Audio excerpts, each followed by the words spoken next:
video, but she'll be able to speak to any questions that you have for the town of Trenton as well. So we can start by just going over just a broad overview of the election process, where it starts, and then where it goes through the municipal clerk's offices and then back to the county. So elections, the process starts and is triggered by when candidates, as you all know, as county board supervisors, can circulate your papers. And once your paperwork is turned in and appropriately verified, we at the county clerk's office work to set up the database for our elections, which also entails making sure and ensuring the ballots are set up appropriately. Some elections have more ballot styles than others. Speaking to spring, when county board supervisors are up for election, and then we also have local races in addition to the school district races, we can potentially have 90 something ballot styles across Washington County. So it's our job in the county clerk's office to verify and confirm that every single ballot style is listed appropriately. With different checks and balances, we probably check the ballots maybe 15 different times, check the races that many times, if not more, in addition to having the municipal clerks verify everything as well. Once all of that is verified, we have our ballots sent to a certified printer through the state of Wisconsin. We use in Washington County JP Graphics, which is out of Appleton. The ballots come to our office and are then distributed to the municipal clerks. And then from there, the municipal clerks have about a day, maybe more, depending on how early we're able to get the ballots in-house, to mail out the valid absentee request ballots to all of their citizens or residents that have their valid request on file. And then it moves to the municipal clerk's office, where they send those out. And then they also have in-person absentee voting, which I'm sure you're aware. It's where a citizen or resident of that municipality comes into the clerk's office and applies for an absentee ballot in person, fills out the certificate envelope. It is witnessed by the municipal clerk or their staff, and then they leave that in the hands of the municipal clerk to be cast on election day. So we don't have true early in-person voting. We only have absentee, either by mail or in-person absentee voting. And then we get to election day. Election day is mostly just the municipal clerks. I'm there to support them. They work extremely hard, the municipal clerks and their poll workers, to ensure a safe and secure election day, opening the polls in the early morning and have either the absentee ballots going through all day along with the in-person ballots going through. So on election day, I'm sure you're all aware, you've voted before you sign the poll book, you're asked to show your voter ID, and then you are issued a voter number, which is also in the poll book, and then you cast your ballot. At the end of the day, the polls close, and it's important to note that our election machines are strictly just tabulators. I know that's been a question that I've received over and over, specifically after the November election, questions regarding Milwaukee and ballot dumps in the middle of the night and whatnot, but all of our machines don't report totals as they go. They strictly just count all day, and at the end of the night, my clerks close the polls and a results tape is printed, like a receipt from the grocery store or something like that, with all of the candidates' races and their vote totals. After that occurs, the municipal clerks then plug in a wireless modem into the machine and modem their results to my office, where my staff intercepts phone calls from every single municipal clerk in every polling location. And we verify that what we've received matches what they sent from their tape at the end of the night. After that occurs, our municipal clerks, the day following, bring me all of their supplies, so poll books, the results tapes, their inspector statements, which document every single seal that was used on the machines, strict chain of custody that was followed. And then we verify everything that they've received was what they sent was what we received on election night during our county board of canvass. It's important to note that in the state statutes, we're required after every November election to perform an audit of the voting equipment. And at least 2 reporting units are selected within each county. Every single type of voting equipment is required to have or undergo an audit. And Washington County had a district in the village of Richfield this year after November, and as did the city of West Bend. And we did have the same, I think it was Richfield, West Bend, and Germantown who had an audit in 2018 as well. So it's following every November general election. There were no major issues that were documented after the November election during the audit, which is extremely important to note. And then also, this is something that we have chosen to do, not required by state statute. And I believe only a few counties, a handful of counties across the state of Wisconsin actually perform this optional audit, which is called a post-election pre-certification audit, where as long as there's no risk for a recount, my municipal or my county board of canvassers, we randomly select after an election 2 reporting units and possibly up to 2 different races to hand count. So we just completed this post-election pre-certification audit at our County Board of Canvass meeting on Friday that we completed on Monday. We hand counted the city of Hartford District 3, I believe, and one of the city of West Bend central count absentee reporting units with no major issues found as well. So we actually hand count and tally up every single vote to make sure it matches what the tape says. Oh, and this is Donna from the village of Richfield as well. She's their deputy clerk.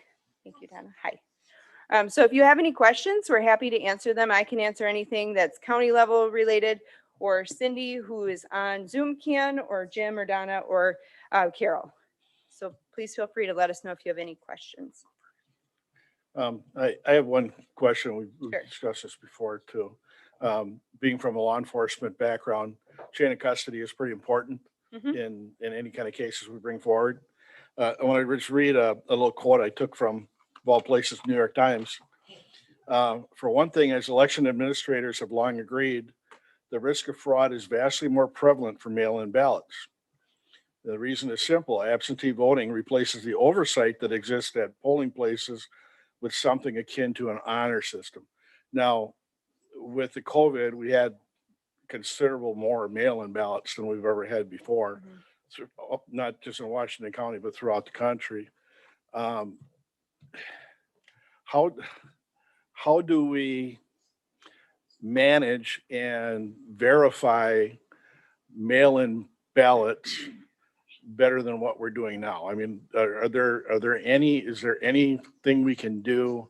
Because they're not going to go away. HR 1 is going to put this into codify this into law, that it's going to be expanding rather than contracting for the mail-in. So Sure. Is there anything that we can do to make sure that these ballots are, from the person that?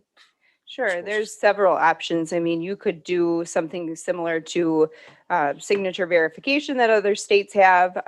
Like I mentioned to you, Don, in previous conversations, though, individuals in the public, everybody would have to stop expecting official election results on election night. I mean, even our unofficial results on election night aren't final, they aren't official. That's why we have the County Board of Canvass meeting to find out if there's any issues or any irregularities, and that's when we confirm the total. So if you were to do something like that, you definitely have to make sure that people stop expecting election results at 8 o'clock or 7:50. People are calling races at that point in time. So you'd have to stop that if you were to implement something similar to a signature verification system, because that's very tedious, and you're going back and forth if signatures don't match, and you're having to verify with those voters after the fact. And so, like we saw in November, that can take weeks.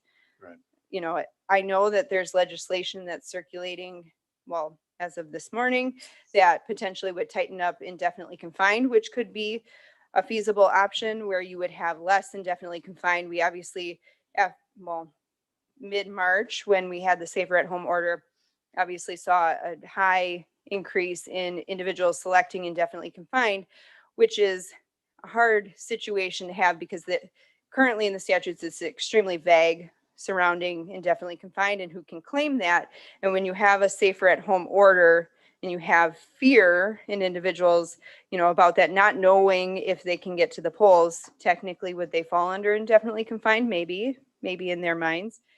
So if something were figured out or changed regarding the indefinitely confined status in the statutes, or it's just more specific, which I believe Senator Strobel's office has just released regarding very, very specific reasons you can select indefinitely confined and signatures from your doctor and whatnot. So, and then also making it so that you would not receive a ballot at every single election. You would receive a request, and you could request an absentee ballot. So those would be a few options. I mean, I know even Assembly Rep Janelle Branchen is circulating in-person early voting, true in-person early voting, where you'd actually cast your ballot a week or so prior, which would potentially alleviate some of the mail-in ballots. So that's also out there. Yeah, could you kind of talk about what that would do with the voting machines having to be turn on, turn off, run through? So and in between, well, actually not in between the April election, a few of our municipal clerks will actually, the state requiring us to shut down the machines, and Governor Evers requiring us to allow for late arriving absentees, but not really having them be late arriving absentees, wanting them to be cast through the machine. In prior years, when we had late arriving absentees, you would be able to close out your machine on election night. You'd have to document how many outstanding absentee ballots you still had, and then you'd track them as they came in for however many days. I believe it was till the Friday following the election at maybe 4 o'clock or something like that. And then you would hand count those late arriving absentees. What changed in April, instead of having true late arriving absentees like we had in the past, it was required of our municipal clerks to shut down their election machines on election night and wait until the following Monday, if they had any of the late arriving absentees that had the proper postmark, to then be cast through the machine like they normally would have on election day, had they been received in time. And we do have Dominion machines, our Dominion ice machines. If you close them too quickly, they can glitch. It's technology. It happens. You close it too quickly, the memory cards can become corrupt, and then you have to completely replace the memory cards, do another public test, and then you can restart, but you have to restart running every single ballot back through the machine. And so that becomes an issue if you don't start until right before you're required to report totals. I mean, we had 2 reporting units that had occurred in. One was in the village of Germantown their in-person machine, one of theirs. And so that was maybe 150, 200 ballots. So it didn't take extremely a long time. But in the town of Addison, it was in person and absentee, and it took them over 4 hours. So we didn't have results for them until probably 8:30 the following Monday after the election. So that's a problem I foresee with our machines currently and the technology we currently have. I'm not sure how the ES&S machines that other counties have, how they react. I think there were a few across the state that had gone down like ours had. I mean, 2 out of 40 something reporting units or 36 machines is not horrible, but to have in-person voting every single day and having to close down your machine every single day increases that risk. I mean, however many days you have it open for in-person voting, that becomes an issue every single day. That's frustrating for me. Thank you.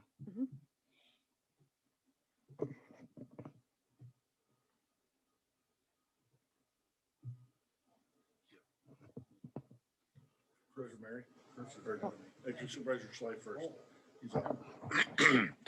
Okay, to go back to the mail-in voting or absentee, how do we, from one election to the next, confirm that those people are still there and wanting an absentee ballot?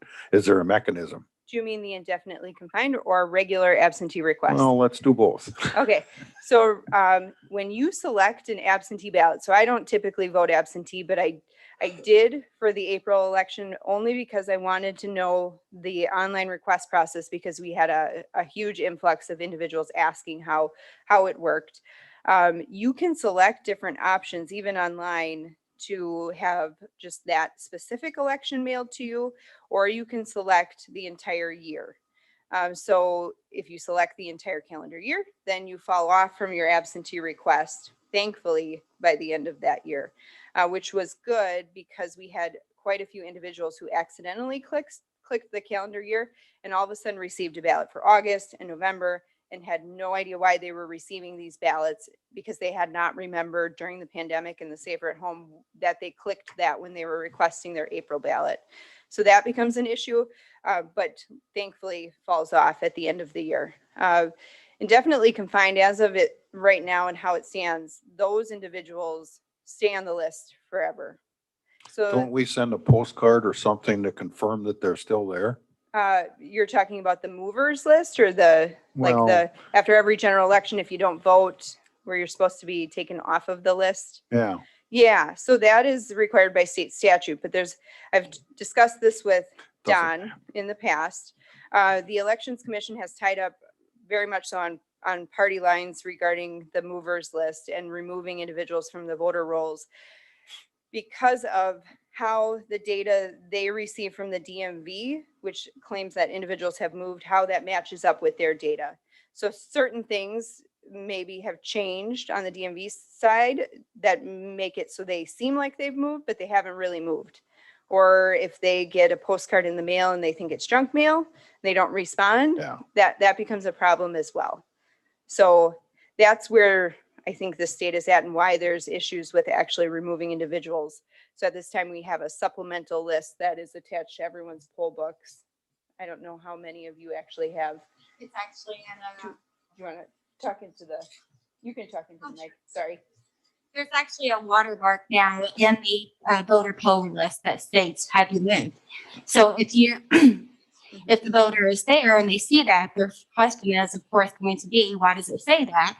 Because it's actually alluded to. There are things with the Department of Motor Vehicle. For example, if you have a child, sorry. Sure, I'll start over. So going back to have you moved is the Wisconsin Elections Commission sending out postcards.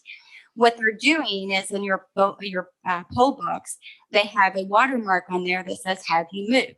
So once the voter gets up there to sign, they see that and then they question why is that there. And as Ashley was alluding to, when you go to the Department of Motor Vehicle, for example, and you register a vehicle, let's say you have a child that's a college student away, maybe in Madison. You register the car there, but the child is still living at home. They're just away at college. So it appears maybe that they've moved because they've registered a vehicle in that voter's name. So that's where they're trying to fix that with having have you moved and then having the voter certify. Yeah, trying. Well, and I've explained this to Don, Chairperson Creefall, in the past, that you just, it's difficult with the individuals that have moved and you want to make sure that you're giving everyone the equal right to vote and not making it more difficult and requiring those individuals to re-register to vote if they have truly not moved. So, that becomes the biggest issue. Okay. And then the second part of my question is, Senator Strobel mentioned in the paper, I think today, about some things that he wanted to follow up, and assisted living places came up again. And it brings to mind a couple things. First of all, he says they can't be affected by Sure. anyone in the assisted living. Well, you could say that, but how in the world would you ever do it? And that comes into who goes in there and, Yeah. do our election clerks actually go there and collect ballots? Normally, yes, there's special voting deputies that would be able to go into an assisted living facility to distribute the absentee ballots and assist as necessary in collecting those.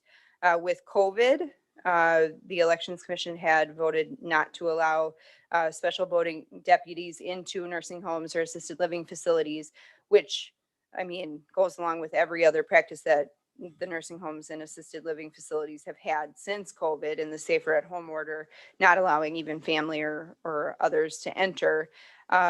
So that for this upcoming election is still in effect. I I know it's been discussed that potentially staff might be appropriately trained as to how to assist voters or distribute, because as of right now, municipal clerks are distributing those ballots to the nursing homes, either by bulk mailing the ballots to their facility or dropping them off outside and then the staff taking them inside. So So that's it something kind that of starts to needs, smell like vote harvesting, well, you have to trust somebody, I know, but yeah, the staff, I feel, has the best interest in mind of the residents. And so that's just something that we're dealing with at the time as of right now, and would be beneficial if staff could be trained as special voting deputies. They're able to be inside the facility already, and that could potentially be an option to look at if this continues. If it doesn't, if special voting deputies are allowed to be in the building and assisting, then we're already past everything else. I then mean, we've got regular poll workers doing. yeah, yep. Mhm. Thank you. You're welcome.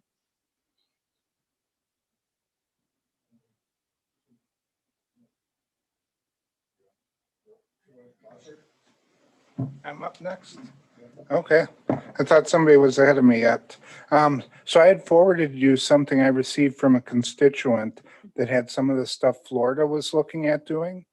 Did you get a chance to look through that list at all? I don't recall receiving your forward Okay. from Florida, but I All would right. be more than happy to take a look at Yeah, it.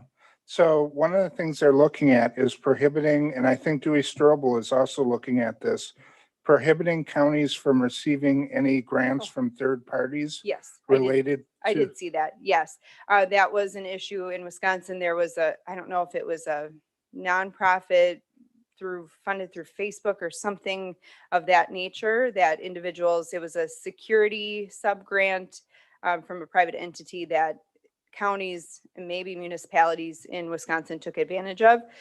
We did not take advantage of that. We did, however, take advantage of the HAVA grant, the election security sub-grant that the state of Wisconsin provided to counties.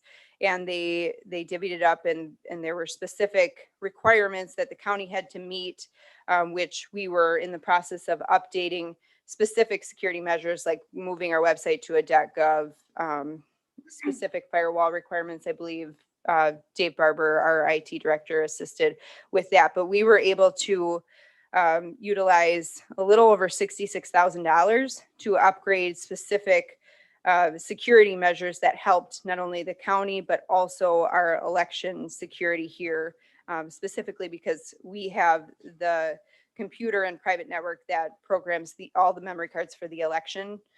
So it was extremely important to myself and the county, I believe in general, because we did bring this grant to committee. So we upgraded to the Albert monitoring service, which I'm not sure if you're aware of, but it's an entity that is, I think, organized with the federal government, but it monitors any specific intrusions that would be trying to take advantage of the county's network or intruding the firewalls, I guess. Dave, if you have anything to input in, because this is your area of expertise. Servers, vulnerability management, and then I believe upgrading other firewalls was specifically a part of it too. So. And that was a state grant, not a private grant. Well, it was a correct? federal grant that was awarded to the states, all of the states, specific dollar To then amounts, and then distribute, divvied yeah. out to counties if they applied for it. So I don't know if every single county applied for it, but I know that Washington County did. And what we were awarded was roughly $66,000. Okay, so what's your feeling about us as a county lobbying the state to not allow private grants that would be involved in election security or get Sure. out the vote efforts to Yeah, government I mean, agencies? I understand the logic behind that as a government entity not wanting to have a private company have influence on your elections or individuals feeling like they owe a specific company. So I understand that as well. Okay, good, good. A big thing that Florida's looking at is trying to check ballot harvesting. Mhm. And specifically saying that no one can carry a ballot other than their own or their immediate family. Now, think- I'm assuming an exception is, election deputies, county clerks, Mhm. municipal Staffing, clerks. sure. Yeah, That could provide a chain of custody. That's specifically what I think Florida is trying to get at. And I Yeah. believe that was one of Senator Strobel's measures that he came out with as well, regarding absentee ballots and who could specifically turn them into the municipal clerk's office. Yep. HAVA, could you explain what HAVA is? HAVA's Help America Vote Act. I think it was passed in maybe '09, or any of you, this was before. Oh, so much farther back. Yeah. Yep. Thank you. So the grant is tied to HAVA. Yep. yeah, Mhm. yeah. So, then looking at vote by mail ballots, one of the things Mhm. Wisconsin did is we sent out vote by mail applications in mass to, I know I got one in my house. I think we all did. Yeah. You And- can't stop that. I mean, individual groups, the Republican Party, Democratic Party, private groups, they all send them out in all Okay. different So formats, even. that wasn't government sending it out. That was Mhm. private Mhm. sending out the application forms. Exactly. Okay, because Florida's looking at trying to stop vote by mail in mass Sure. and saying voters would have to specifically ask for a ballot in order to get one. Mhm. That happened in 2000 in Wisconsin. A voter had to ask for a ballot in order to get one in the mail.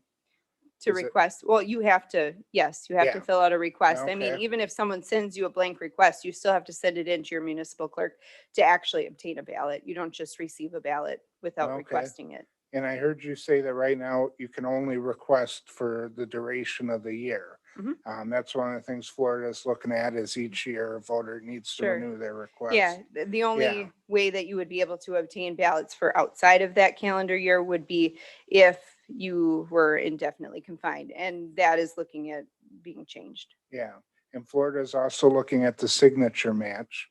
Mhm. And, we talked about that a little bit. Are you in favor of signature match to make sure? Like I said, I mean, it's a good idea in theory. You would just have to be able to communicate to the public that election results are not final right away, that there's Yeah, checks and balances that are happening after the fact, and verification with those individuals that maybe their signature doesn't quite match, and the computer that's matching these signatures flags it for some reason. I mean, and then I'm not sure how the process specifically works, but how you tie that to a specific ballot, I'm not certain. And so unless you're numbering every single ballot with a voter number and being able to hand draw that out, I mean, Wisconsin's election processes are extremely different than most states, yeah, with the main point of being we're very local. It's locally run. I mean, I provide the upfront support and getting everything to our municipal clerks, but they handle the true voting process, all of our municipal clerks, where it's not like that in most states. I think there's only a few that can compare even remotely to Wisconsin. We're very unique that way. okay. What other reforms would you suggest that we need to be lobbying Mhm. with our state legislature to try to change? Yeah, So that we have good chain of custody for absentee ballots and, sure. Yep. Yeah, and I've spoken to Senator Strobel's office in depth regarding some of the specific things that we've been looking at here in Washington County probably for the last year, and then COVID happened, and so things got kind of put on the back burner. Indefinitely confined has really truly been an issue just with the lack of knowledge as to what it should be for. There's individuals. The greatest thing about our municipal clerks being the ones that handle the election is they know most of the people that are voting or know someone who knows someone. And so they know that a lot of individuals who are claiming indefinitely confined status are not indefinitely confined, nor do they maybe want those ballots being mailed to them forever and are confused as to why they keep receiving them, which I'm sure you guys have heard. So that's an issue.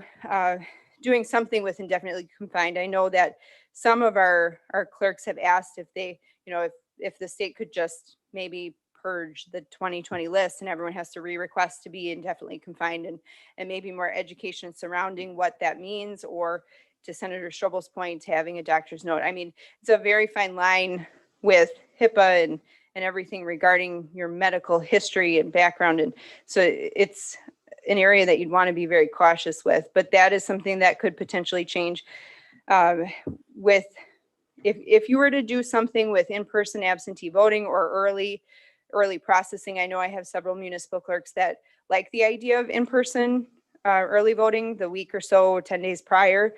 Others that would prefer just the Monday processing would be extremely helpful, which would also then be if they were to feed them through the election machine one night of closing the machine and starting it back up on election day, rather than say 7, 8, 9, or whatever it would end up being.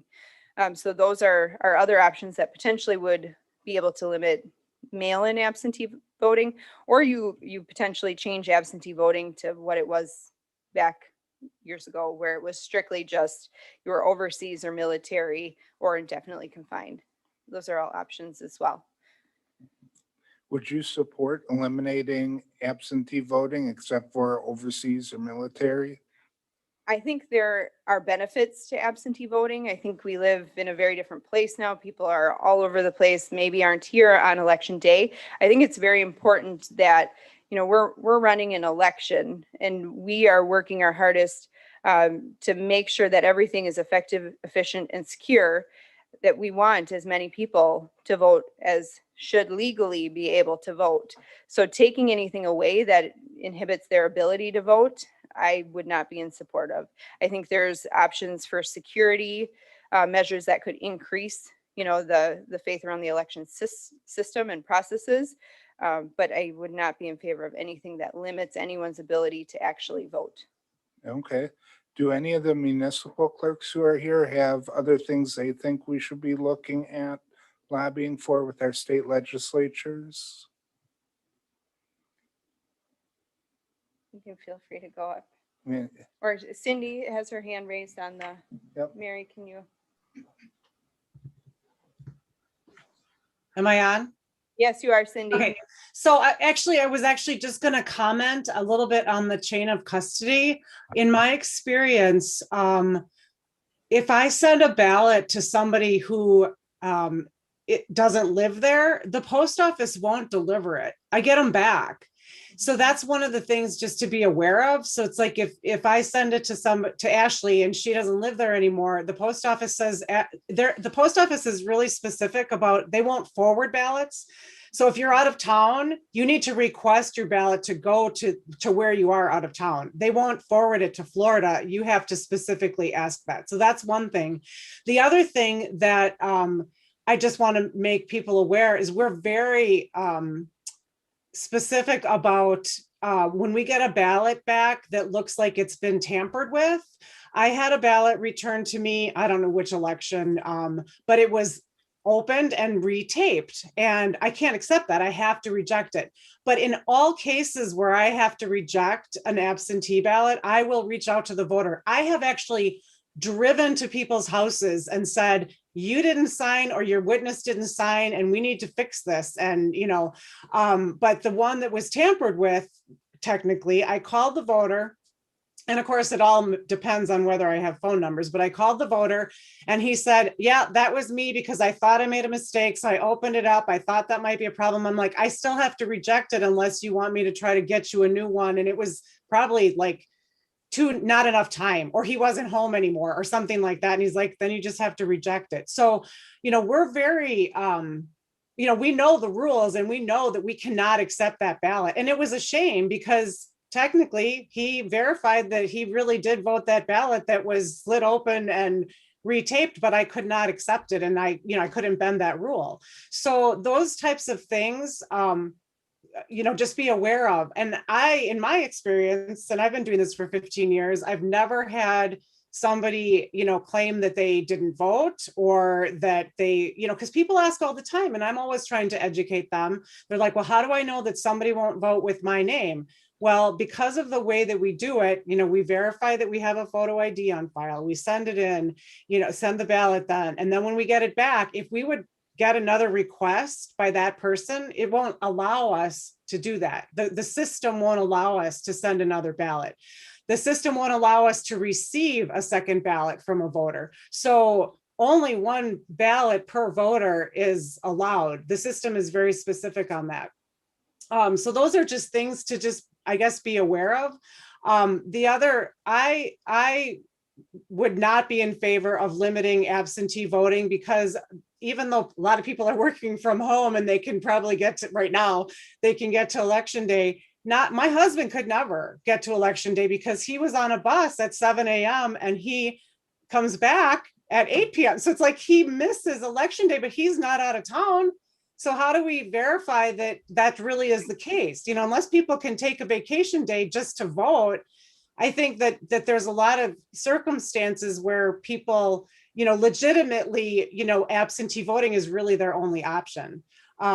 So those are just kind of things that, you know, the more, like, I think I talked to Ashley not too long ago, and she's like, the best way to learn about the election processes is a volunteer as a poll worker sometime, or just come and view it, because you'll see how those processes are in place. And I know me, it is my highest honor to be able to try to make sure that my election process is fair. And I have great people working for me who all want to make sure that people can vote and people can vote securely and all that. So I think, you know, the more that I'm glad that you're having this so that you can learn about the process a little bit more, because you know, and Ashley is an amazing support person, always there to answer our questions and help us run a good election. So anyway, those are just some of a few of my comments. I hope that's helpful. Thank you, Cindy.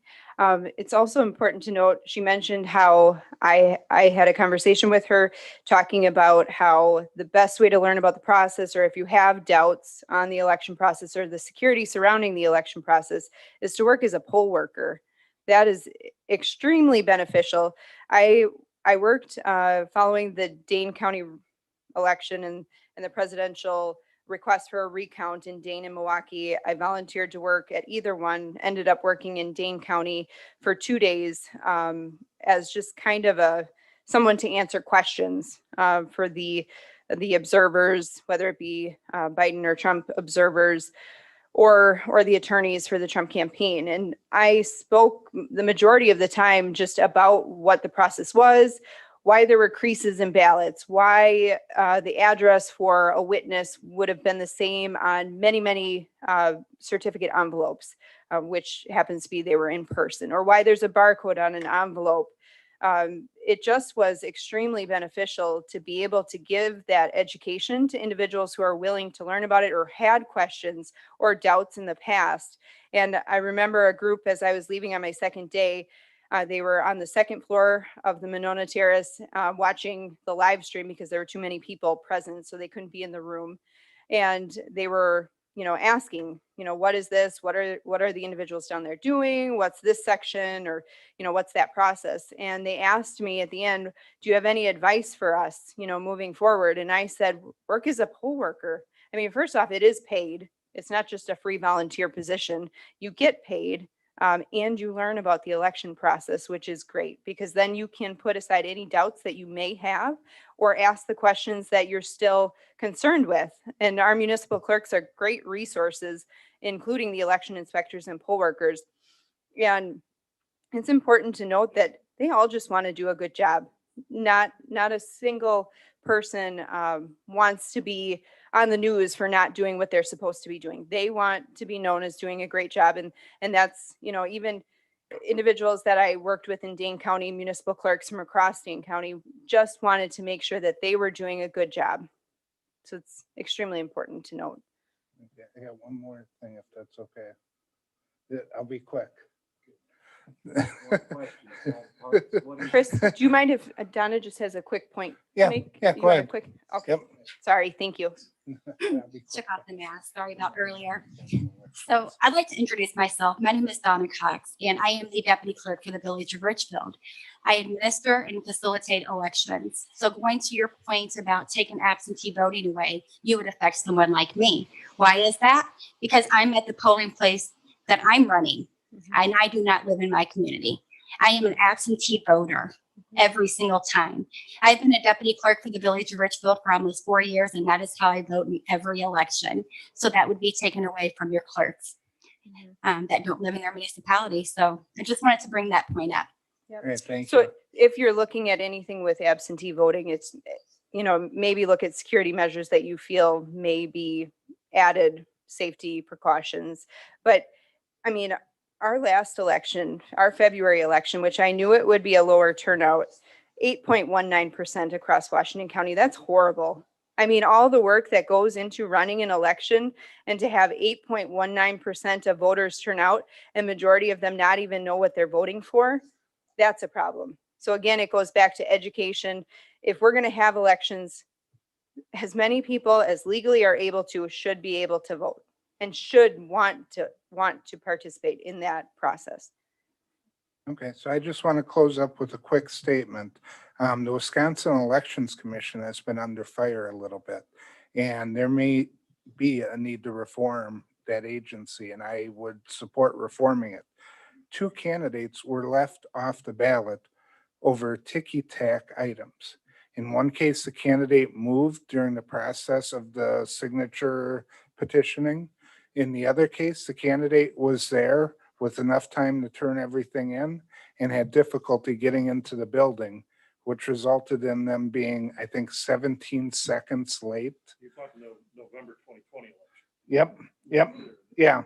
And I'm talking about the November 2020 election. 2 presidential candidates were left off the ballot over ticky-tack stuff.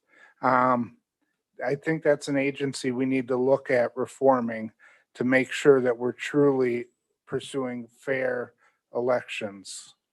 So the problem that we saw with that issue, and I should say that Washington County and maybe a small handful of other counties across the state of Wisconsin chose to wait to order any ballots because we strongly felt like at least one of those individuals or presidential candidate and vice presidential candidate should have been on the ballot for certain.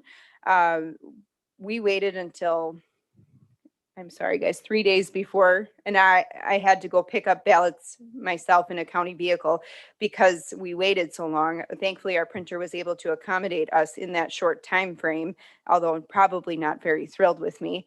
But I just couldn't see wasting taxpayer dollars on If we 80 might have something to or reprint 100,000 them, yeah. ballots. I mean, that's expensive. That's $25,000, $30,000 that you'd be reprinting if they changed it. I think the issue and why the Supreme Court potentially did not allow those candidates on the ballot when they were reviewing everything was the timing of everything. Had it been earlier, maybe the deadline, if it would have been earlier, they could have reviewed the process or reviewed their requests in a more timely manner where it wouldn't have affected, 65 other counties that would need to then reprint But I ballots. think that's also a horrible precedence by the Supreme Court. Because what they've unintentionally told Wisconsin Election Commission is if you want to deny somebody voter access, have a few counties send out ballots right away, and that locks it in. See, I mean, that's each county's individual preference. I mean, each county, we have state statute requirements. Had we waited one more day, we might not have met the state statute requirement of providing Yep. those ballots. And I mean, you really don't want to not follow state statute or the law when you're Right, sending right. out absentee ballots for a federal election, specifically for president and vice president. So, Yeah, I agree. I mean, that is the issue. Oh, Don, Cindy has a comment on this on Zoom. Oh, Cindy, can you please unmute yourself? Yep, there we go. Sorry, I meant to say this before and then I forgot. And this just really quick. If you're intending to try to figure out how we can do a signature verification on an absentee ballot envelope, I'm really concerned about how we would do that, because I think there's a lot of subjectivity if a person's eye is the one that's supposed to figure that out without doing some sort of signature verification class. And my kids even said, well, how, my kids who are young but voting, they're like, my signature has changed since I got my driver's license. And so it's like, what do you look at? And I suppose it can be close enough, but who is to say? And so I guess I'm a little bit wary about having to, first of all, it would be burdensome for me to have to review 2,000 ballots, like we had in 2,000 absentee ballots in November, and that's one municipality. And I'm not that huge. I mean, I'm big, but not like West Bend. If like we had to look at every single absentee certificate envelope and compare it to the driver's license, which may or may not be the same because driver's licenses can be 8 years old. And, so I guess I think really thinking through that process and what that means for the burden on us, and also actually potentially getting rid of some voters who really did sign that, but they happened to change their signature. I've changed my signature over the years. And so that type of thing makes me a little bit concerned. So just wanted to point that out. Thanks, Cindy. I think in other states, their whole entire election process is set up differently. Like I mentioned, Wisconsin is one of maybe 2 or 3 that are set up the way we are set up. And I think it may be more of an electronic verification, but I agree with all of the concerns. And that's why I specifically said people will have to stop expecting official results that are actually unofficial, and more verification needs to happen after the fact. I mean, that's why you saw the delay in results in other states. It wasn't fraudulent, it was just verification on their part. But when you have such a high focus election, I mean, the amount of questions and fraud claims that we received because of what people heard on social media or read on social media, it was absolutely ridiculous. And I know our municipal clerks can attest to some of that too. It's as simple as someone saying a felt tip marker. If I voted with that, my ballot's not going to count. I mean, I don't even know how many calls I received the days following the November election, and I'm sure our municipal clerks can confirm that they received many as well, that people were concerned about that because it came off of social media from a different state, and and then it just spreads like wildfire because everyone wants their vote to count. So things like that become the issue, and how do you fix that? It's just, again, more education surrounding the process. That's the biggest issue when you have differences in the election process, even from state to state, because specifically now with social media and the media in general, you can see what other states are doing very easily. Whereas in past years, the 90s, you maybe didn't know exactly what their process was compared to ours. Even here, if we had different systems going on within Washington County, you would have people asking, well, why can someone in West Bend do this, but I can't in the town of Trenton or wherever it may be. We are just much more aware of what's going on outside of Washington County that causes questions. Okay, first of all, thank you, Ashley and the municipal clerks for being involved today. This really is a huge issue that needed to be addressed, and having you guys here tonight, I think, is really going to help to dissuade some of the bad information that's out there. Ashley is probably one of my top 3 people in this county that I trust for her counsel, for her honesty, literally everything. So this really helps me a lot. So going into this a little bit, I had the opportunity to spend some time with my poll workers, being that I vote right here in this building, which was kind of nice. And I saw the whole process all the way through to the end where they're unloading the machine and closing it out and all the rest of that. Then I got the opportunity to go over by Ashley and see how it goes from there, where you municipal clerks start phoning in all the results and verifying and just watching the buzz of this bee's nest going on. And it's pretty incredible. It's extremely efficient watching it happen. So this is where I gets to my question. Around late night during the Walker election, and then again during the Trump election, we had a case where it seemed as though the ballots shifted very hard from one direction to the other. Yep. And Another thing I noticed, and so this is kind of a two-part, I want you to think about that a little bit. Sure. And the other thing is your beehive of activity here. What I also noticed is you're so good at what you do that you had it closed out by like 8:30 at this last election. And That's our municipal clerks. right. They're And, awesome. and that when I speak to her, believe me, I'm speaking to all of you. And during the Walker one, not the Walker, was another one that I was at. It was like 9:05 and you had it wrapped up, done. And we're so efficient and so good at what we do that it seems like we're reporting our results very early.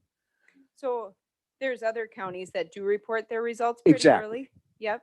And if I can just speak to if you're done with your comment. And I got You a can little keep bit going more to on. kind of Otherwise- bring that okay, to. that's fine. So do you see a vulnerability in this late night? Is there something you see as a possibility that ballot stuffing could be occurring?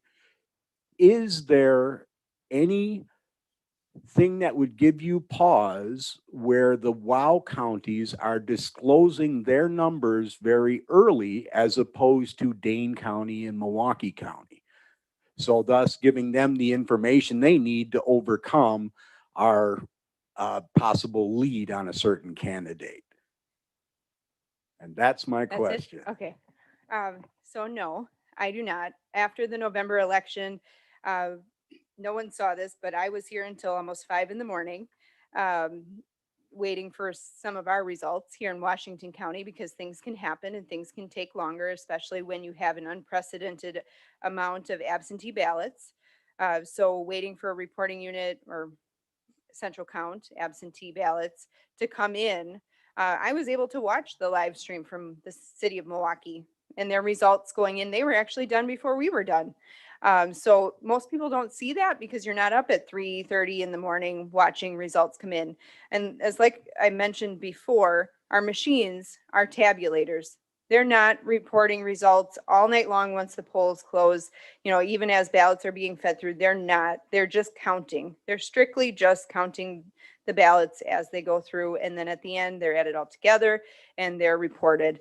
So City of Milwaukee, what you saw happen after the governor's race in 2018, you saw in 2020, the presidential election, they have central count in Milwaukee. And there was a high amount of absentee ballots. So I know that this was a struggle across the state of Wisconsin, finding election machines, additional machines to assist in processing those absentee ballots all night long or all day long.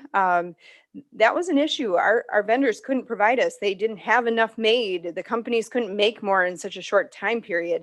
They were renting out every machine. I mean, we even had additional machines here in Washington County to assist with the high volume of absentee ballots. So Milwaukee had the amount of machines that they had, and they were tallying their results as quickly as they could while documenting everything in their poll books. And when they reported the results, they reported their absentee totals 3:30 in the morning or whatever it was. And, you know, if it's a more of a liberal region, you're going to have more of an increase in whichever candidate, you know, falls under that. So we saw it in 2018. I specifically saw it in 2020 because I was still here. And with one reporter in our office, she stayed with me the entire time until we had the last of West Bend's results. And so, I mean, that's how it goes. I mean, Dane County is actually fairly quick with their process. I mean, there's only been a few, you know, you pointed Dane out specifically. There's been a few times where maybe their computer went down and Scott McDonald from Dane County, the clerk there, had to post photos of the election results that he printed out. I mean, that's not an issue. Things happen. Like I said, in April, we had an issue in the town of Addison. We weren't reporting right when the polls or when we could report. We had to wait for Addison 4 or 5 hours after. So it happens. You know, it happens across the state. It's just how the media allows you to think of it or what you actually see if you're sleeping or social media. Yes. And to your point, there was so much disinformation out there. It was just unbelievable. I had to just get away from Facebook and all forms of social media because it was just crazy. But again, I do trust your counsel, and I do feel a lot more relieved having spoken to you about this tonight as to the credibility of this election. So thank you so much to you and to the clerks that are here tonight. We really appreciate what you do. Thank you. I did also just want to note, from my experience working in Dane County at their recount, even speaking to the Trump campaign attorneys that were there, a lot of the issues would have been issues across the entire state of Wisconsin. It's statute cleanup that needs to be done, just to fix certain things to match up with technology that we have now, being able to request an absentee ballot online, being able to upload your photo ID online, just the changes that have happened over the years, and the statute's not reflecting such changes. So those are some of the things that need to be tweaked. I mean, our clerks know that even in January of 2020, before everything with COVID really happened here, there was a huge change that needed to take place, where our state statutes required us to send out a federal ballot 2 days after the primary was done in February, which the races aren't even completed. So we would have been sending out an A ballot, which would have just had the presidential candidates, the presidential preference. And then once the ballots were available to our municipal clerks, they would have been sending out a B ballot, which would have had everything on it. Can you imagine the confusion that would have caused? I mean, we were eventually allowed to break the law and not follow state statute because of the mess that would have ensued. But that's still something that we need to have changed. That law needs to change so that we don't come up with that again at the next presidential preference, because it just happens to be something that was accidentally put in, that every single valid absentee request on file would receive this ballot 2 days or 3 days after the primary in February, which is just not feasible. Thank you, Mr. Chairman. Thank you again, Ashley, and all of you for participating here tonight.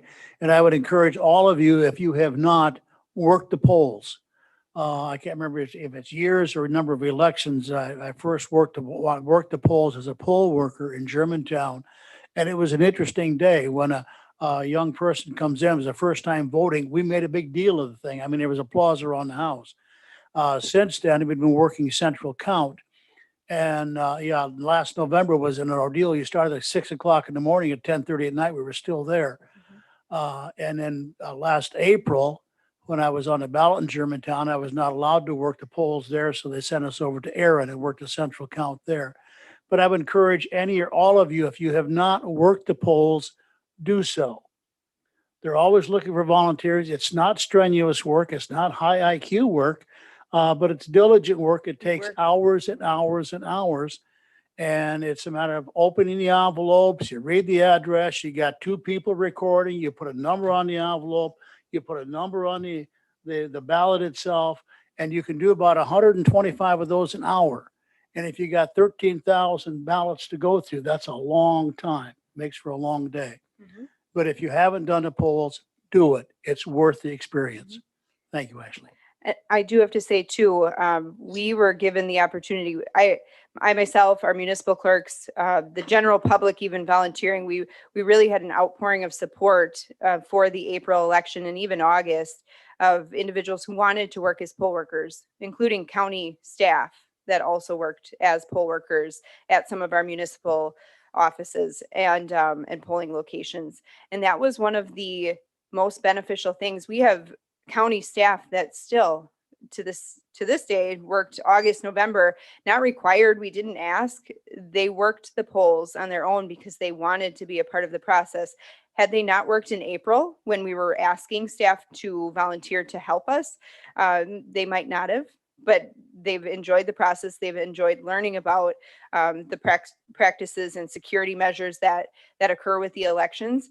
In addition, we utilized the Army National Guard, which was great. And I know Tim Mahalik, one of his sons, actually worked at one of our polling locations as well, I think in the town of Jackson, I believe. Yep. So a lot of those individuals, younger individuals, never worked at the polls before. And learned immensely through the process, and they're all residents of Washington County, the ones that we had working at our polling locations. And that was huge. I mean, the more we can get individuals involved, the better. You know, the more knowledge that surrounds our election process, individuals are able to stop the spread of misinformation that goes around. I mean, I've had many emails with constituents regarding information that they've heard online or just read in the paper or saw on social media. And just being able to talk about our practices here in Washington County has provided some sense of security with what we do and faith in the process, which is helpful.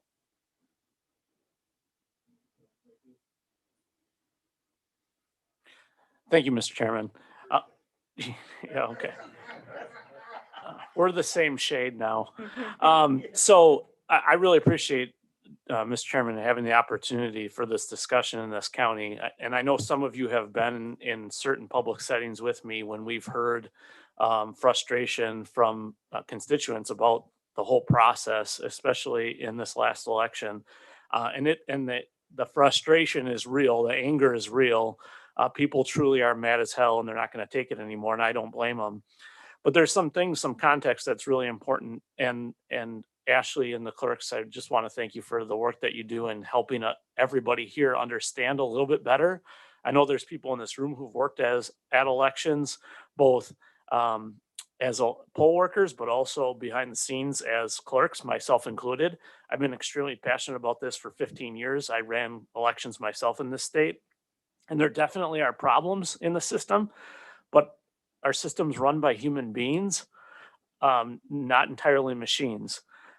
So here's some important factoids. This 2020 election came down to 20,000 votes in the state of Wisconsin.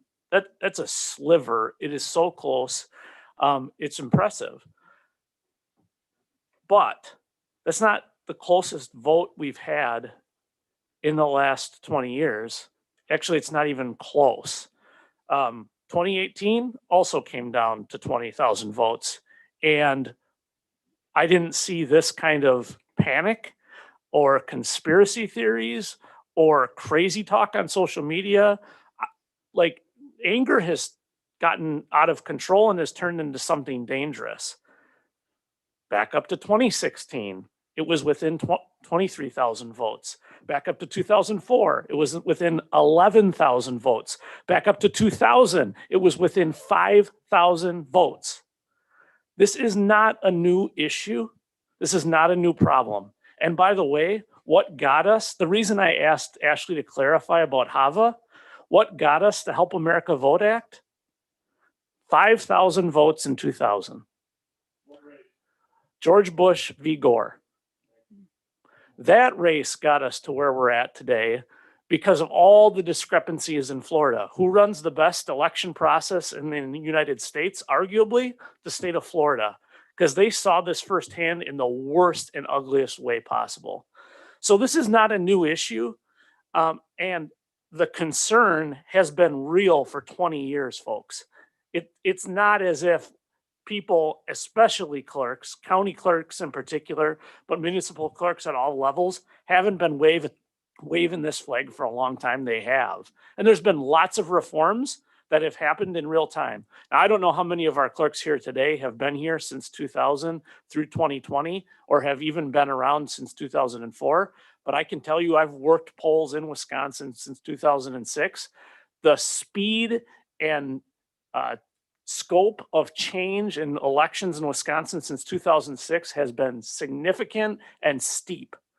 What we have asked clerks to do in this state from 2006 to present is insane. The amount of changes they have experienced in 14 years is probably more than they experienced in the previous 140 years. And I'm not kidding. How we used to operate elections in 2000, and that was the first election I ever voted in, is ages, and I mean almost stone ages from where we're at right now. There's been a ton of change. There are a few things that I think in this particular election that really should draw your attention, and it's not voting machines. Quite honestly, I trust those machines a hell of a lot more than I trust the people who are actually sitting there counting ballots. Because when you run the data, People screw up a hell of a lot more than those machines. What's the problem with the machines is the human beings behind the machines. It's not the machine itself. A machine's only going to do what you tell the machine to do. So when those machines are programmed, like Ashley was talking about, if you want to watch and make sure that that machine is tried and true, sit in those sessions when they're testing the equipment, because that's where the rubber hits the road. And in this state, I can't speak for the other states, but in this state, I have watched dozens of times that process play out, and I can count on one hand the number of people who show up to watch it that don't have something to do with the election, and maybe one finger, quite frankly. I'll let you pick which finger. There's a number of issues that happened in 2020 specifically that are problematic. The first is the voter roll purge. This is not unique to 2020. I have been, and Jim Healy, who's here, can attest to this because he wrote the press release that I ultimately sent out. There's only one clerk to this day that I know of in the state of Wisconsin that's ever actually purged the voter roll list on time, and it's me. No one else. The problem with our system, you want to talk about 20,000 votes, or 20,000 the year before, or 23,000 the year before, or 11,000 before that, or 5,000 before that. You want to talk about a massive issue? That's 250,000 people on the voter rolls that you can't verify. Now, everything that was said is true. I have myself, and Jim was part of it at the time, I have myself done exactly what Cindy walked through. Called voters on the phone, gone to voters' houses, helped them fix signatures so that they get it correct. That stuff happens every day, and it's all across Wisconsin. And by the way, it's over 1,800 municipalities, and I know clerks to a person who do that exact same thing. But having 250,000 people on that roll who we don't know where they live exactly is a problem. I'm sorry if it's inconvenient for you to get a postcard and get bumped off the roll and have to re-register. It's the law. Wisconsin Election Commission and the Government Accountability don't follow the law. Number two is indefinitely confined reform. You spoke to it enough. I won't belabor the point, but it definitely is a necessity. Democracy in the park is a problem.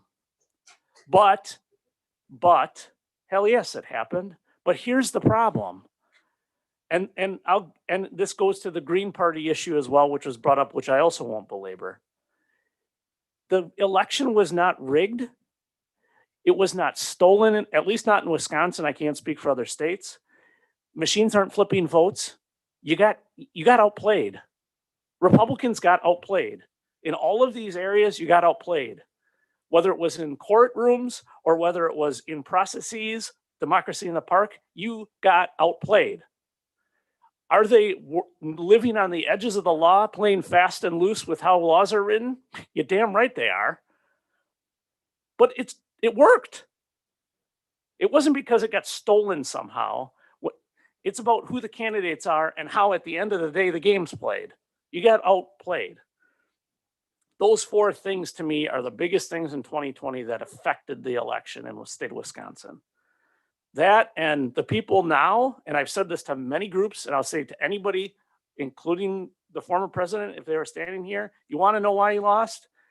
Because the people now who are so busy creating a you know what storm over this weren't out knocking doors and doing the actual work that it takes to win an election.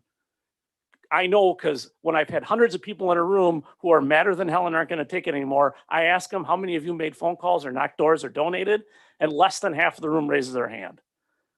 That's the problem, okay? So there's a few clarifying questions that I have for clerks. One, the watermark on the absentee ballot that was brought up. The watermark on the voter roll list for anybody who's voting there. What happens when it's an absentee voter? Jim, do you want to speak to that, or Carol or Cindy? Can you just reiterate what was explained and then exactly what happens when it's absentee? Sure. Happy to. Thank you. Well, first and foremost, I'm sorry. My name is Jim Healy. I'm the village administrator for the village of Birchfield. I'm also the clerk, the treasurer, the planner, the chief of police, and dog catcher, depending on the day of the week. So Thank you guys for having this discussion. I think it's a very important one. I think it's great that you guys are also simulcasting this online so that people can also participate that aren't comfortable coming. If I could just, if you'd indulge me for 1 second, when Brenda Jaszewski left Washington County, I thought, how are we going to replace her? Because she was excellent. Ashley has done such a tremendous job with the clerks and training our chiefs and all of the poll workers. Working in the village of Richfield, which I consider to be one of the more right-leaning communities in Washington County, I can't tell you how many times on election day we were stopped by people this last election to say, I can't believe you guys use Dominion voting machines. Like, what are you guys doing? And when we go through the, kind of the granular detail that Ashley was talking about, I guess the response is always the same. We're comfortable with what's going on in Washington County. That I can't speak for anywhere else in the country, but you guys are doing it right. We were audited. The results that we had on our audit were the same as they were on election day. If you wanted to really drill down into the numbers, our ICE machines or image cast evolution machines take pictures of all of the ballots that are sent through the machine that day. Every absentee ballot has my initial, which up until the November election, I was physically initialing myself until we got smart and got a stamp and started doing it. Talk about writer's cramp and a waste of time. But those images directly correlate to the number of absentee ballots, which will then correlate to the poll book where it's listed that they're absentee, which will then correlate to the number of envelopes that we're required to keep as a part of this to show, we do have really good checks and balances in the state of Wisconsin, but what I think is missing is the education and making sure that people become poll workers. And as the county executive said, I don't know how many public tests we've done. I've only ever had one person show up, and it was because he was on the ballot. But if you want to be an election observer, please, I love it. I love all the people who want to come and see their democracy in action. It's an important part. You should be skeptical of government. I think a healthy skepticism is good, but don't be surprised when the results aren't what we have been talking about here in Washington County. So in terms of on election day, it's listed as absentee ballot. There's the watermark that's on it. So that is another one of the checks and balances. And if you sent out an absentee request to an individual that it said mover, you'd know ahead of time Sure. that they were on the list, and it would be confirmed that they had not moved. All right, thank you. Also, circling back to the modems you talked about earlier, can you speak directly to how the modems work and when they physically get actually plugged in and sent? So our modems are wireless. They are not in the machine 24/7, 7 days a week. Our municipal clerks open the polls, confirm that the memory cards have been secured with the same seals that were secured when they were first placed in the machine, and everything is documented on their inspector's statement. So that security measure is in place. Then the machines are opened, polls open, voters start voting, or absentee ballots are run through the machines all day long until the polls close. Our municipal clerks close the polls, and when they do that, results tapes come out of the machine. So it's typically 2, maybe 3 if there's school district races, or if you're in the village of Richfield and you have 3 or 4 different school districts in one reporting unit, they print out many, many tapes. So all of those results are printed out from the machine. Once that is completed, they have to go to a different area of the management component of the machine, and they have to select a modem, and that's when they are instructed to insert the wireless modem into the machine. That area is secured prior to inserting the modem. Once the modem is inserted, then they follow the instructions on the machine and they modem those results to my office. So prior to it ever being connected to that private network, where it modems to our private network here, they have that paper trail So, I mean, it's very important to note that Washington County, and actually the majority of the state of Wisconsin, has a paper trail that you could audit every step of the way. The results, like I said, are printed out on that tape. You have the paper ballots. We perform the post-election pre-certification audit, which is, again, optional, where we hand count ballots, or the November general election audit, which is required, that Jim mentioned. All of those things are done to verify that the machines are counting correctly. And all of that is done before, before that modem is inserted with that tape. And then that's confirmed days Yep. later. And so right? at our county board of canvass, like I mentioned earlier, we compare the inspector statement. We do a number of things, actually. We go through every single reporting unit within Washington County. We verify that everything is listed correctly on their either ballot bags or boxes where the ballots are secured. We confirm that the seals are listed on their inspector statements, that everything is appropriately signed off. We confirm that all of the seals are listed on the bag that house the memory cards and the wireless modem. We ensure that literally everything is checked off and initialed the way it's supposed to be. And then we take a look at what is listed on the poll book as the last voter number compared to the last voter or actual ballots cast that prints out on the machine tape. So all of that is verified as a part of that process, in addition to the audit that we perform, the optional audit. Thank you. You're welcome. Just a shout out to Cindy. This was, and I can confirm this personally. The absentee ballot signature, first of all, getting rid of absentee ballots is not going to happen. So it's not, in my opinion, it's not even worth talking about. But the signature process, in addition to people changing their signatures, what I've personally witnessed, and in Wisconsin, this is a bigger issue than in other states. Elderly folks, the older they get, the harder it is to read their signature, the harder it is to confirm and verify whether they're in a nursing home or whether they're living by themselves. And the issues, as were described by Cindy, with confirming and following up with voters when signatures, not only of the elector, but also witness, are problematic, happen all the time. So that is a subsequent problem. But maybe a tertiary issue is, particularly in our state and particularly in spring elections, is we have a lot of snowbirds, a lot of our ballots, at least when I was clerk, both in Richfield and in Princeton, are getting mailed in the spring, particularly to Florida, Arizona, and Texas, and coming back. Yeah. And the window to send those out and turn them around, Ashley alluded to overseas and military. That's a whole nother layer of complication.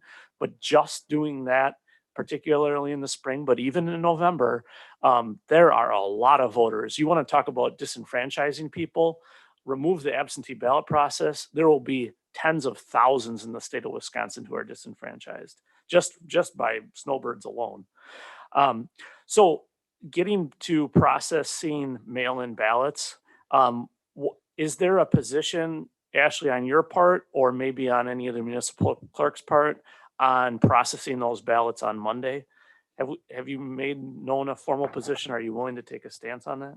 Sure. So I mentioned earlier that our technology that we currently have, I would just not be comfortable with our clerks doing the in-person early voting as it stands right now with the machines we have right now, 10 days or whatever it would be recommended.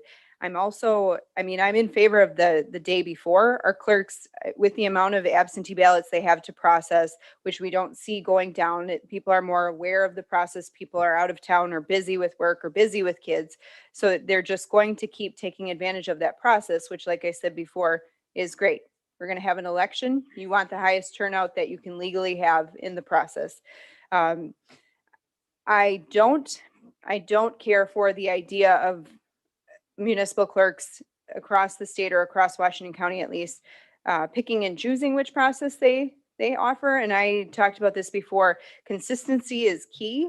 The more you have differences between municipalities, the more red flags people will feel like there are, even if there aren't. You have individuals who maybe live in the town of Wayne, but know people who live in the city of West Bend. West Bend does something different than the town of Wayne, someone's going to ask, well, why can't I vote in person a week before? But in Wayne, I can't, I have to do an absentee ballot in person or something like that. Why can't I feed the ballot through the machine? So that's an issue we've had and we've raised. And I think a lot of the county clerks have the same issue across the state is we want consistency. We want people's doubts regarding the process and surrounding the process to be minimized. We want consistency. At least that's my opinion. So if there was a statewide, a state law that said everybody will or can process mail absentee ballots specifically the Monday before the election, I guess that's my specific question. Sure, would be extremely helpful. It would be helpful. And I think it would be helpful. I mean, maybe that could potentially even eliminate central count. and Cindy- Cindy's Cindy raising- here, yeah, I'm gonna agree with pretty much everything Ashley said, and I can tell you, when I was planning for November and knowing the amount of absentee ballots that were going out and then the ones that I anticipated coming in, I actually had timed how much time it took to process an absentee. We have Badger books, so it's a little bit of a different process. We can't pre-number them. We have to do it in the Badger book and then we go over there. So I actually timed it how many seconds it took so that when I had the 2,000 absentees, I'm like, okay, we need to have this many minutes to do it. And I dedicated 3 of my 7 Badger books just for processing the check-in process. But then it's a matter of taking the ballot out, writing the number on and all that stuff, and then walking it over to the machine. And the machine, if you voted in person, that it slides in and then it has to do its little thing and it goes, okay, it's valid or not. And then, then it dings and then it's in. So that even just takes 10 to 15 seconds. And you're like, oh, that's only 10 to 15 seconds. But when I calculated that, I'm like, oh my gosh, it's going to take this much time. And so what I guess I'm sort of talking a little bit like I'm making a longer story longer, but definitely if we were able to do that on Monday, that would definitely help, especially for those high turnout elections. I agree with Ashley. I would not feel comfortable having it open for the in-person voting multiple days before. I think that would cause a lot of issues and anxiety, but the Monday before, I could totally support that. Something, Jim? I would just say from the Village of Richfield's perspective, me as clerk and not speaking for the board, we would certainly support processing on Monday. We used our Federal CARES Act money or our routes to recovery money in order to purchase another machine so that we could do central count and develop a central count process. We have 11,811 residents in the Village of Richfield and approximately 9,300 voters. In November, we had a 96% voter turnout and over half of them were absentee. And so it was a constant struggle for the individuals who were working our polls, to be processing them in a clear, open and transparent manner, as well as individuals who were wanting to come in person and have their right to cast their vote in person. Yeah. And I specifically remember 2016, going back to that presidential election, not even having the amount of absentee ballots that we have now, talking to the then clerk of the Village of Jackson, who's now the clerk in the Village of Germantown, about how fast she needed to process her absentee ballots on election day, because otherwise she would be here until 11 o'clock or midnight, because it took we timed it 7 seconds for the ballot to go through the machine. And the amount of voters that they had in the Village of Jackson at that time, there was no way you could stop. You had to keep processing all day without pause. So it's been an issue for a long time. And then add the influx of absentee ballots that we had this year, it became more of an issue. And our clerks did a great job. Village of Germantown and City of West Bend both have central count. So that was able to alleviate some of the issues that they had with their absentee ballots taking longer to process throughout election day. Village of Jackson was actually able to, I think, rent and then purchase potentially an additional Dominion Ice machine. So they were able to not have central count, but have 2 machines. We were able to have it programmed where they merge the results together on election night for their one reporting unit. Thank you. Just two more items.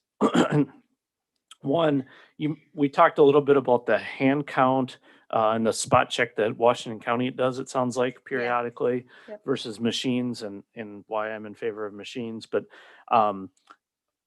is that something from your perspective, and I know I'm putting you on the spot, but is that something from your perspective that could be a reform, a rules issue maybe through Wisconsin Election Commission? I can't see how a state law could So- do this, but So we started that process, the post-election, so following the election, pre-certification, where our board of canvas at the county level certifies the election results from state races or federal races here to the state of Wisconsin for their elections commission to certify.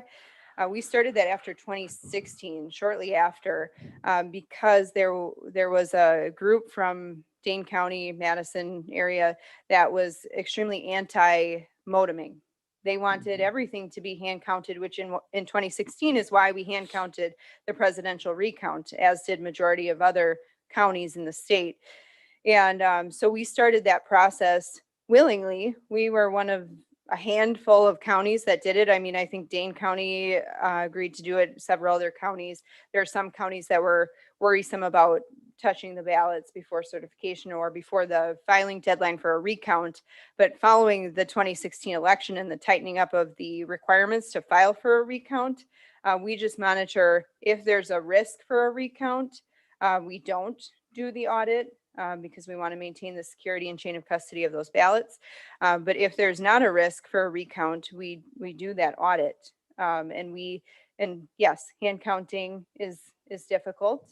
You tally everything up, especially if you have a vote for not more than 2 or vote for not more than 3, and you're tallying all those votes, and depending on the turnout, I mean, it was tedious for City of Hartford. We did Hartford Union High School District, which was a vote for not more than 2. So we had to tally all of those candidates. It was a low turnout. I mean, so still tedious, but not high turnout election. But it gives individuals confidence in the process, which is why we started doing it.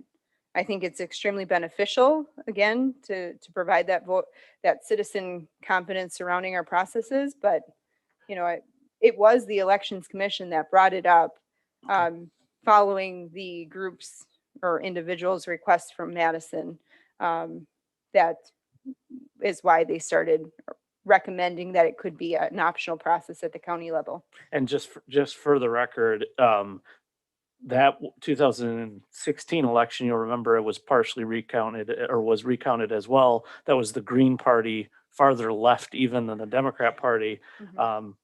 Having some of the exact same concerns. So interesting, and it would be helpful if we could draft an appropriate reform. We'll keep that on the list. Finally, last thing I will say is the Wisconsin Election Commission and the Government Accountability Board ought to be 4-letter words, in my opinion. The staff that works there, there are a number of people I worked with personally when I was in Princeton and in Richfield.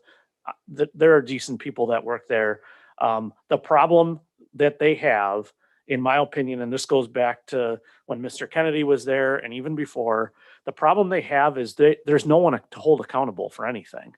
And that goes all the way up to the top of that board. And Ashley mentioned 3-3 ties between Republicans and Democrats. It happens all the time. It's completely obnoxious. If you want to erode trust in a system, create an even numbered board. So I think at the end of the day, a major issue in Wisconsin elections is the fact that, and it was Democrats once and now Republicans thereafter, have created an unaccountable, unelected board to run anything. That makes for a major issue when there's no one to go to hold somebody accountable.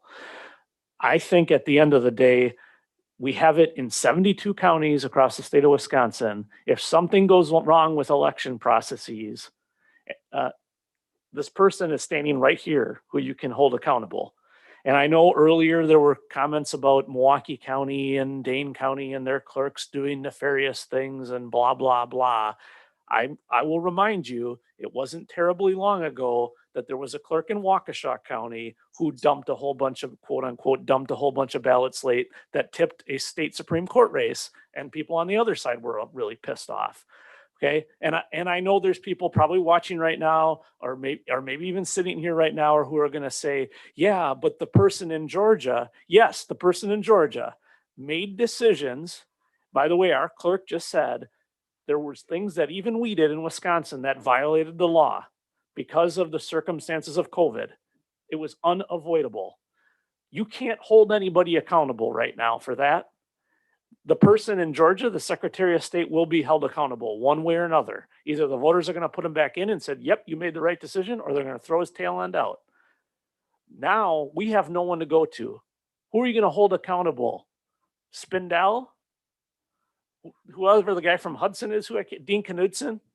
They're not elected officials. Were you going to go to one of your 99 assembly reps or 33 senators for them to maybe somehow one day go and replace those people? The system's busted, and it starts with a lack of accountability. And until we put that reform in place, and I've been advocating for that for a decade almost, Jim's nodding his head because he was there when I first started bringing this up. We're going to continue to have frustration and accountability issues all the way down the chain of command. And that's not WEC's, the staff of WEC's fault. It's not their fault. They're trying hard to do the right thing, and they're violating the law because there's points where you have ethical dilemmas that you have to make a decision. An elected official, just like the one standing in front of you, should be the one making that decision, not an unelected bureaucrat. And that's from a former unelected bureaucrat. Yeah, recovering unelected bureaucrat. Exactly. Damn, thank you. Mr. Chairman, I just wanted to add my support to what the village administrator for Richfield said, and would encourage our illustrious chair for the county here to put on our agenda a supportive document that can go out to our state legislators. My wife, of course, also works the polls and has for a number of years, and would be very supportive, I'm sure, as well, of having the day before the election, which is that Monday. And of course, on Monday, you can't vote anymore in person. I mean, they close it down the Friday before. So you have that period of time where we could run the absentee ballots, especially when it's busy for like it was in the November 2020 race. It makes a tremendous amount of sense to change that. I agree with you in the fact that it makes no sense to let it be a hodgepodge, that it should be a state availability. So every county is the same. So you have less of a chance of mucking it up. It does make a lot of sense to make sure that we have a unanimity in our motion to do it forward. So if we could do that, I'd say for Washington County, get it to all of those folks and say, hey, look, if we want, this is one step in a many-step process, but it would certainly help, and Washington County is behind that particular reform. Thank you. Thank you. As long as you're up there, one other thing we discussed, and number one, I want to give a shout out to our county executive. Read the Newsweek article on how the Democrats were able to coordinate and work the laws to their benefit all the way through, and that's really something that we didn't do as conservatives. But getting back to my last question for you, we discussed this earlier. Everything from me, a former police officer, through a prism of a former police officer and opportunity. And one of the things, the good old ballot stuffing. And we talked a little bit about that. And I wanted you to go into what really would entail for someone in a polling place to actually engage in what the ballot stuffing. That's one of the other things that I've heard over and over and over again. And kind of just detail that. You can do that in a few minutes. Sure. Yeah. Well, as Jim had explained before, the process of individuals coming in to vote, you have to show your voter ID when you're at the polls. You have to sign the poll book. Everything is documented and verified after election day. Poll books are scanned in, or if you have the Badger book, which Cindy in the town of Trenton does, and actually Village of Jackson and the Village of Slinger all have Badger books. And if you aren't aware of what those are, they're private network of computers that talk to each other and have an electronic version of the poll book. So either the clerks are doing a very manual process of scanning in each voter that voted on election day, or they're uploading that Badger book poll book into WISVOTE, which is the system we utilize that has every single registered voter listed, and everything is verified. And if there's anything out of the ordinary, if there's 2 votes for one individual, and obviously shows voter fraud or something of that sort, things are directly referred to the district attorney's office for investigation for fraud, and it's a felony. So I mean, everything, there's a check and balance, and every single voter is documented correctly. Voters, I mean, as we saw after April, August, and November, specifically November, individuals were looking up to see if they voted, which I mentioned is very manual. When your signature, your voter information is uploaded that you voted, not how you voted, just that you voted in that election, where we had quite a slew of calls, and I'm sure the municipal clerks did too, regarding it not showing 2 days after or the day after. The clerks, like I said, manually scan in that information into the system for it to show you that you voted in that election.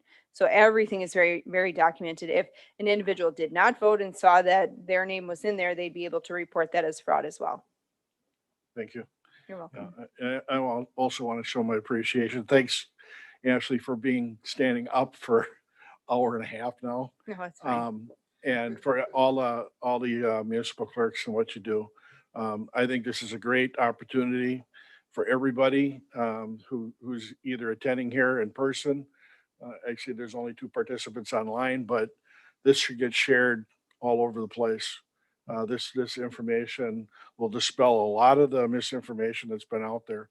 So I'm very impressed with what you guys do, how you do it, and just thankful that you're there. We are going to put together a white paper. It is going to go to our legislators with a series of ideas and suggestions, recommendations. We'll all be working together to put that together. I think we had a lot of good questions, a lot of good information coming out. I think there's a lot of things that we can do to really help things. And our most sacred duty and right is the right to choose who leads us, who represents us in government. I mean, that's our voice. And to make certain that our election laws keep up with the times and keep safe and secure, and people are confident in the results of the election. I never want to have to see this happen again. What happened in 2020 with all this information flying all over the place. People get out to the polls and volunteer, find out exactly how this really works. Don't go based upon what someone has culled from some website that who knows who wrote it. So I'm very appreciative. Thank you very much, everybody. Why don't we take a quick 5-minute break? What? Oh, sorry. But can I ask, we have about a half a dozen things that I think are actionable, that can be advocated. I'd be willing to do it as county executive, but I think it'd be more powerful coming from the board signed on as county executive. If you'd be willing to entertain putting together a resolution that can go to the board next month with these half dozen things, and we can attach a white paper. The county clerk can fill all some other more technical fixes if she's interested in doing that. But having us use that through our normal process, and then my office and Ed can help us on the government affairs side lobbying on behalf of these half a dozen things. And just so you know, from me, the things that I have from today are processing mail-in ballots on Mondays, or excuse me, processing absentee ballots on Mondays, the voter roll purge, indefinitely confined reform of some variety, preventing or reforming to prevent democracy in the park type activities, putting together a rule or a law for spot checking via hand count of the machines, and then finally moving election administration accountability to an elected Secretary of State. Those 6 things I think could serve as we could put together language surrounding those 6 things to create a resolution in time to get to the county board if this committee is willing. And if you are, I would ask you to make a motion, direct staff to draft such a resolution to bring to you in March.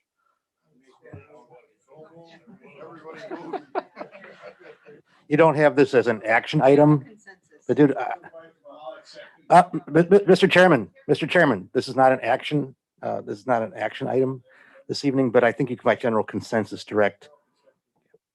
With that. Okay, thank you. Okay. Supervisor Bosser. I would like to add real quick as well, the concern about private grants for funding election-related activities with city and county governments, that we include in there some type of prohibition against that as well. Mary, his is off. Or if they do allow that it's distributed evenly throughout all jurisdictions and it's not targeted. So that's what I would think too. Do we want to put anything in there too about signature verification? Since it looks as if I don't think the way that our election process is set up in Wisconsin could handle that right now. okay. Like I said, we are one of a few states, and I mean, even who we compare ourselves to, we're not even set up exactly like they are, and it would be too much of an issue. You'd have to overhaul the entire system as of right now. Yeah, I didn't bring up the I know. it's another issue. Okay. 5-minute break, please. Thank you, Cindy. You're welcome. Thanks for having me.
Yep.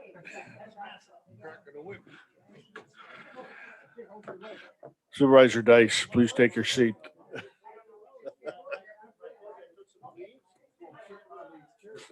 Thank you.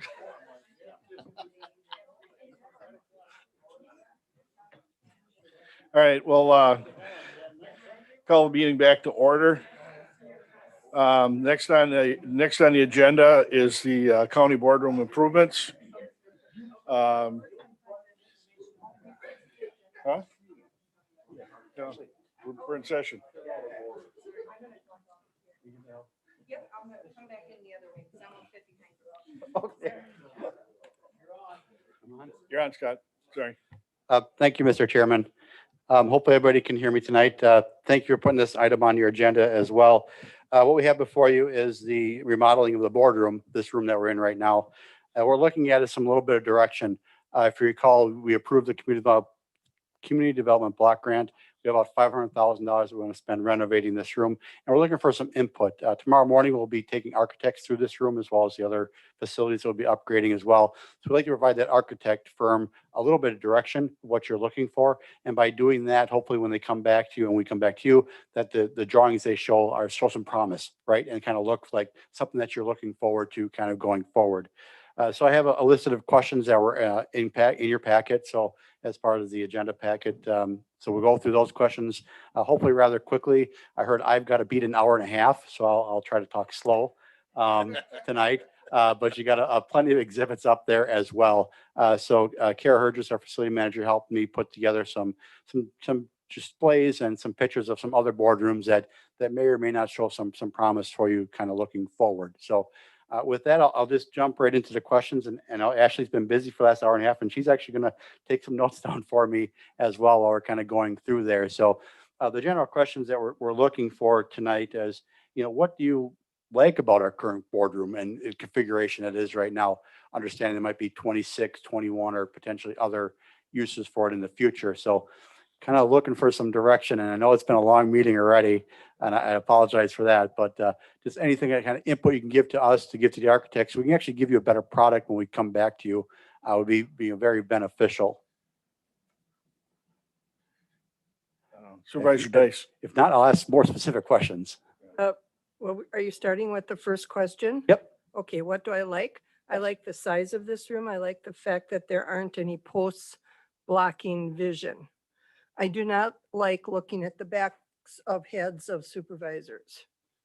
So yes, that's true. I get that.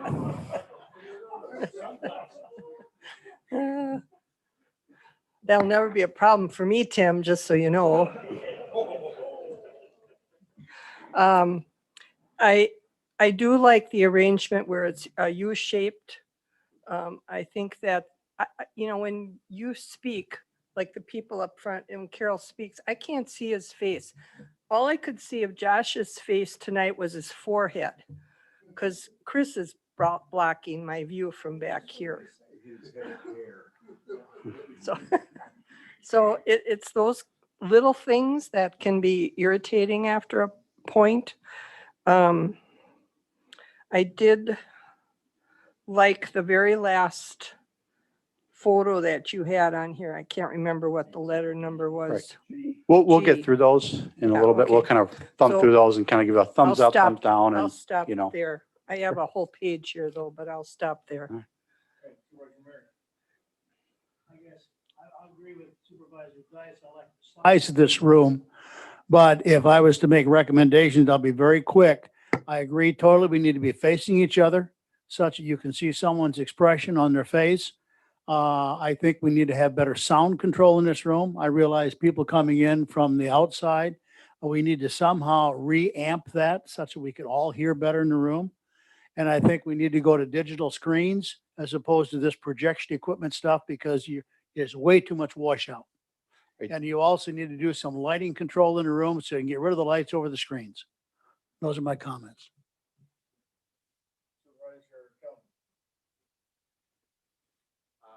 When it comes to this room, forget that. When it comes to this room, Got it? All right. when it comes to this room, one thing I really like about it is it does express,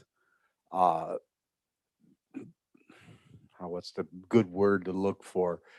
The dignity of the board. It has a class that when people come here, they should expect to see professionalism. I wear a suit on board days because that's what I believe people expect of me. And that's what I think this room should look like. I don't like the idea of what looks to me like lunch tables.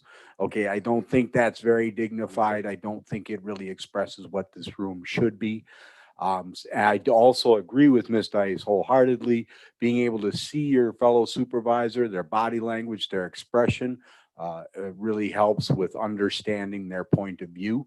And I think, and having the gallery be able to see that as well would be very, very good as well.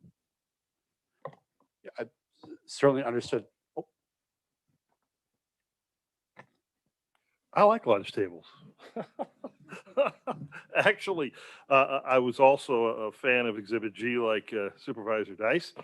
The one thing I'd be looking at, especially for this room, given the fact that we're looking at only having one room really set up for audio and video for not only the county board, but also for the different committees and commissions that we have, is flexibility. And the flexibility of a room with tables similar to what you have in Exhibit G with all the chairs, I think makes a lot of sense. I personally would recommend, and I think I've offered this to Chairman Creefall and County Executive Showman, to come to Hartford and look at what we have, the setup that we have with the cameras, because we have multiple cameras, not just the two that are going back and forth here.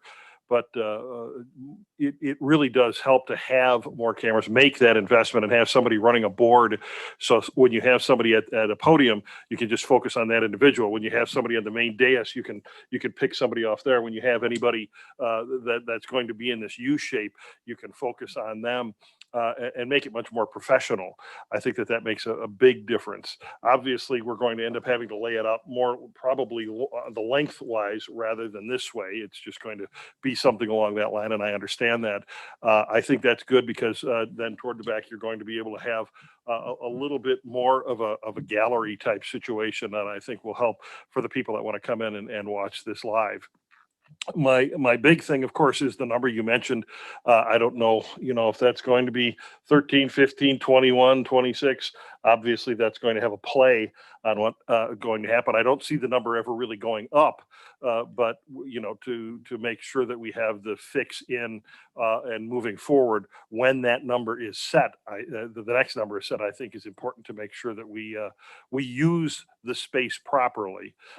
That's probably the biggest thing. Setting it up for 26 and then end up with a demonstrably smaller number. Not that that's going to happen, but I think would be foolish on our part. I know 21 was the one that was beaten down, but that's still 5 less. And that's enough of a drop, I think, to wait for it to make sure that we set up the aesthetics properly. I also agree with Supervisor Kelling in the fact that there is such the thing as far as the dignity of the room. My personal input would be, and again, in Exhibit G, I think that they do that really well with how the ceiling is set up and especially the backdrop. So what people are seeing, that's really what you want as far as the focus. Where I'm sitting, depending on what they're serving, I'm fine with a lunch table. Thank you.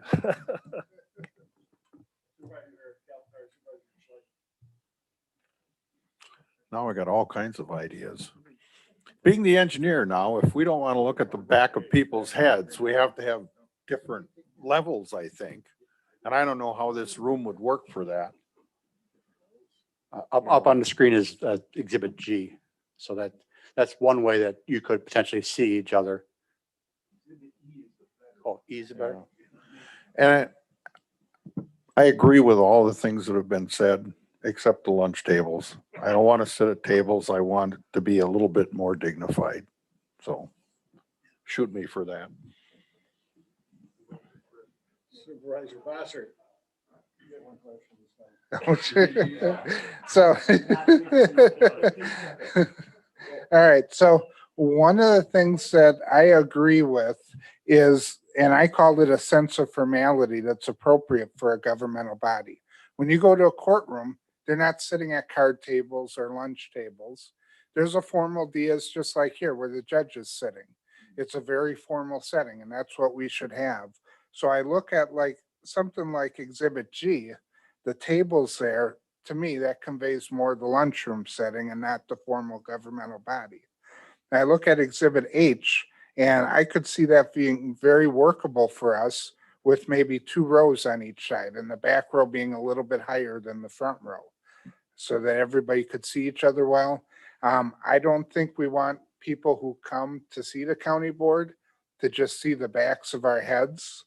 I think there were some designs here where everybody's really facing forward, so then the public just sees the backs of our heads. I don't think that communicates a good message.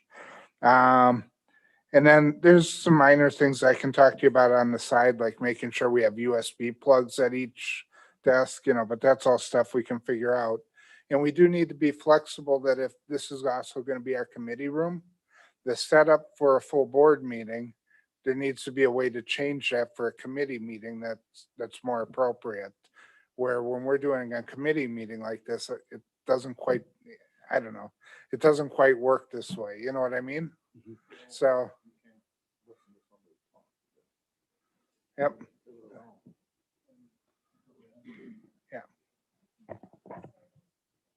Yeah. And what we've talked about too, I think it's very important. We're investing an awful lot of money into this room. I think it should be able to be utilized by the entire organization. So some portability is going to be necessary, which probably will limit the amount of regality that we can have with our seating arrangements because they will have to be movable. So I think that's part of the important thing. Everything else everyone's brought up, the U shape really works.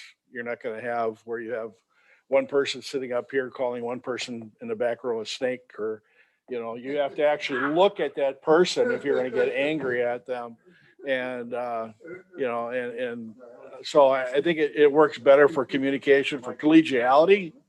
I mean, it just works out better all the way around. I think even camera angles would be better. Having the front row or the back row, whatever, I actually like it being all at the same level. I really don't like seeing anybody lifted up above everybody. We're all supervisors. We all have different positions within that with leadership.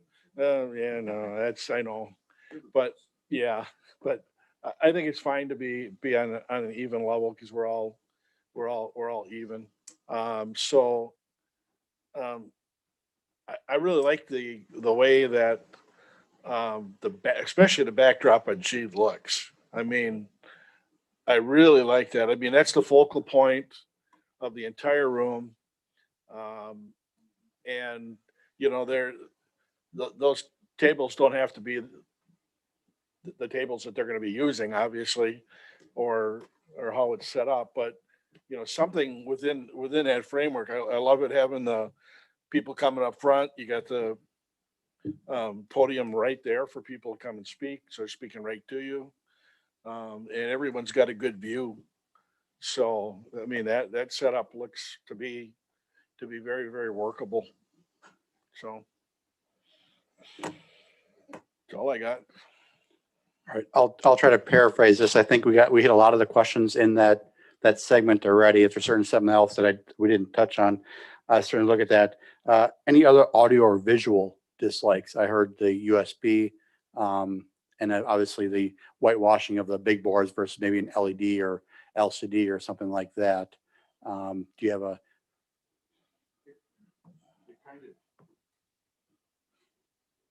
Kind of depends on what arrangement you end up with. But in this room, I at first didn't like having 2 screens, but now I do because you look at the one that's clearer to you and sometimes somebody's head is in the way or whatever, so, but if we come up with a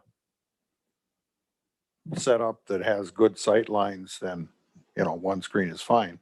But I agree with what Supervisor Mary said on being able to dim the lights on the screen and that sort of thing. So just one thing to point out as we step this forward. So the improvements that we are making, again, the grant was because of ADA compliance. So certain things that we do will be ADA compliant. For instance, new lighting could be ADA compliance issue, right? The lighting's got to be ADA compliant. Well, if you move the lights, you might have to move the HVAC because of it, right? Now that becomes grant eligible, right? Because one affects the other. But we're talking about also when you do video screens that we have to work with our architectural firm to see if that is an ADA compliant thing or not. So just be prepared for later on down the road, some of the decisions you make, we might have to tap into that other $50,000 we kind of had set aside. Just to keep that in the back of your heads that when we went to the community development block grant, at first when we applied, it was like ADA, no problems, you're good to go. Now that we're actually in the grant and they're actually reviewing it and stuff like that, they're getting a little more particular right now at the state level about what is included, what's not included. So once we get our architectural firm on board, stuff like that, I'm just preparing you for some decision points that might be made later on. They say, yeah, it might be nice to have USB, but we've had these things in stock already. We paid a good amount of money for them already.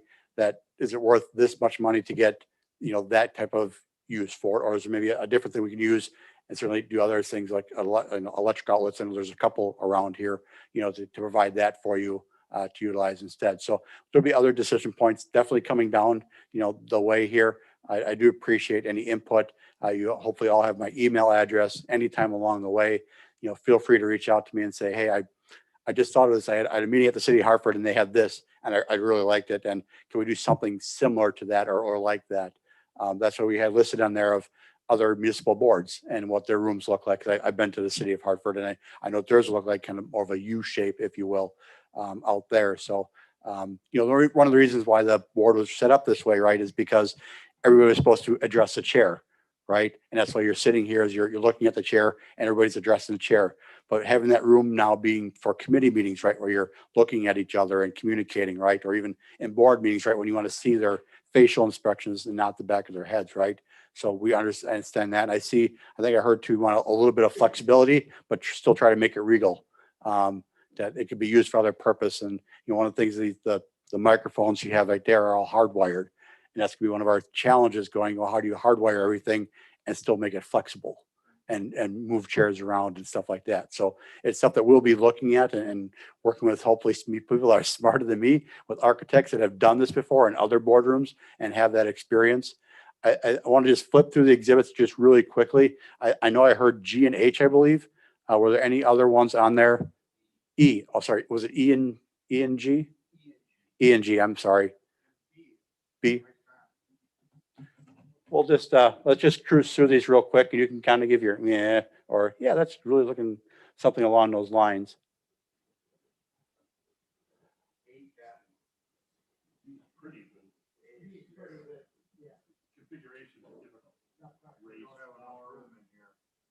Right, and certainly, our architect can do their own rendition and stuff like that. What we put that one out there was, kind of the table for the executive, maybe another table for the clerk and county attorney. That and then they can all kind of see each other. So I'm not saying this we're going with, but I'm just saying that was why we selected that picture as an idea with the audience being right where the people are, where the picture is taken from.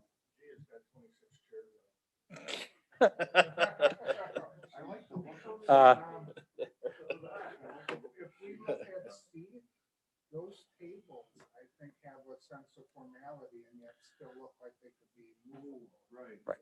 Yes. So that's an element out of there that then you could just turn a little bit and be talking to everyone. Right. On B? C, okay.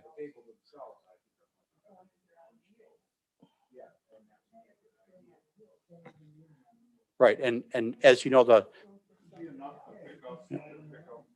the more regal you make them too, the less flexible they are, right? Because they're rigid and they go off to the side, but they don't fold back up. So just, there's always trade-offs, right? Yeah, I'm sure they can do it. I'm sure Yes. they can come up with some sort of furniture that actually works. I'll head to IKEA this weekend and see if we can find something.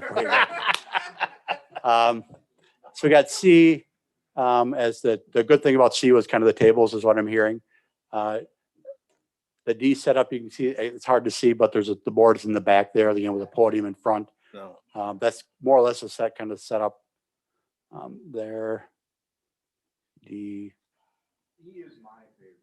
I like that. I like the way that you can see, everybody can see everybody. It looks like you can fit quite a few people on that. And also, if you were to lop off the ends of that, if the board were to shrink, it'd be pretty easy to just lop off, you know, a couple Certainly. chairs on each side. Doesn't look very movable, but otherwise it's good. I mean, from a design standpoint, I like that everybody can see each other. Right. Right. And it also has a certain dignified look to it as well. Well, that sort of layout, everybody this can one, I see know. each other. Sorry about that. And the audience should But see everybody. the audience. Yeah, can they're see not hearing you everybody, guys. as So. opposed to see the backs of the sides. Why don't we make this open discussion? Everybody just have their mics, turn all the mics on. Can't turn them all on. No, okay.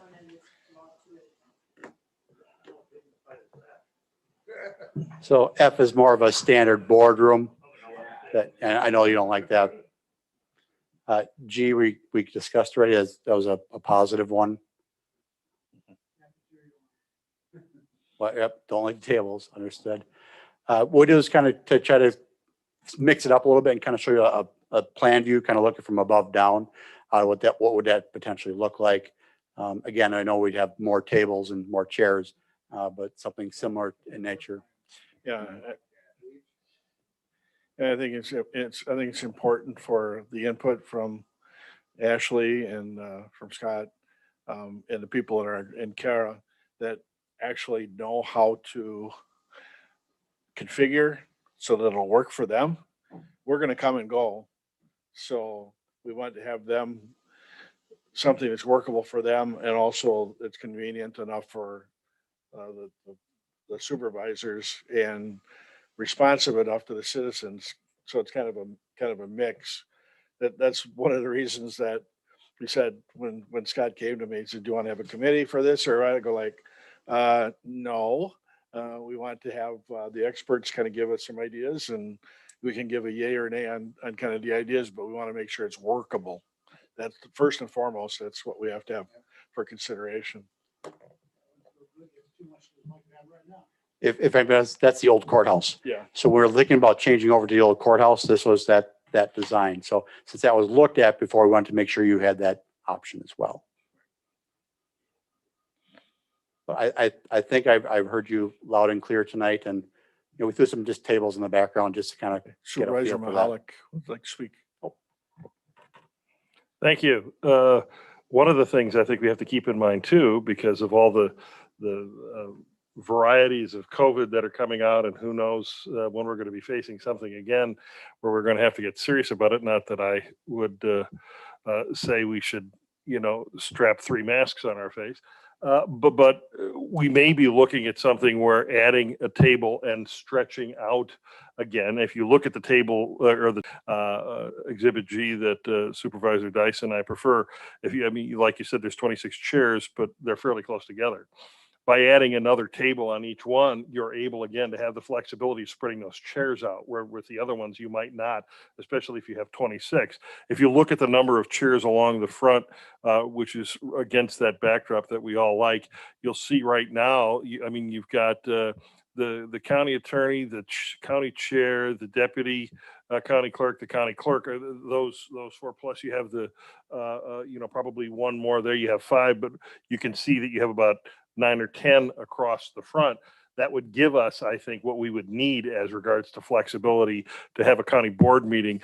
And even if we could take out a couple of chairs and spread people out, you could also, if you look at the fact that you're cornering right now, you could get a couple of corner chairs, or corner tables, and actually plug them in and put people on the side there.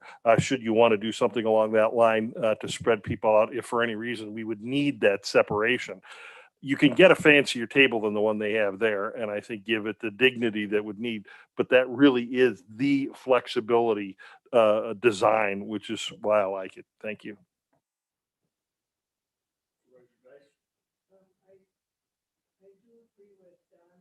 The fact that we probably wouldn't need a raised dais. I don't see that that's necessary. I think as long as the chair and whoever else needs to be up underneath that logo, just on that picture for Exhibit G, that I think that is sufficient enough. I would assume there'll be nameplates in front of everybody so the public knows who's who. I think we need to keep this room flexible so it can be used for other functions. The person that does the recording of the meetings, are you looking at basically moving him like in that meeting room next door, so you just have cameras in here and he'd operate his equipment in there, or? So as of right now, we are utilizing West Bend Community TV while we were still trying to figure out Zoom and making sure that the audio was sufficient for those that were watching our meeting. We are still up in the air about what type of video streaming we want to do moving forward, whether or not that involves West Bend Community TV, a third party, which we had looked at in the past. If you recall, we were looking at Swagit, which was located in Texas, where they would be live streaming with cameras and controlling the cameras remotely, and they would be zooming in on individuals that were speaking, and then also putting names and information on the screen in addition to the video of the person that's speaking. So that's an option as well. Or thankfully, prior to COVID, when we did do the technology upgrades in this room, we had a camera installed over there prior to everything being sold out. We already had one put in, and we were able to utilize that to implement Zoom during the Safer at Home and the following months after. So we've added another camera. IT added the camera on that side of the room and has been able to assist in a better Zoom video. But that all depends on what is preferred moving forward. If that's not ADA compliant, or if our Zoom video isn't ADA compliant, if that's eligible for some sort of upgrade, that can be discussed too. I also think that if someone will be calling in, I know we've had some sound problems with those people, and I didn't know if it was our equipment or theirs, and you told me it was probably theirs. Their Wi-Fi wasn't up to par. I think when you're going to have people calling in like that, would it be possible to have somebody test the sound with them? Because that was that one person that I don't remember who it was anymore, but you couldn't understand half of what they were saying, and that's just a waste of their time and ours. We have tested ahead of time with individuals. Sometimes it's their Wi-Fi on their end, and there's nothing we can do about it if they're not willing to come here. I agree. Yes. I mean, that's the other.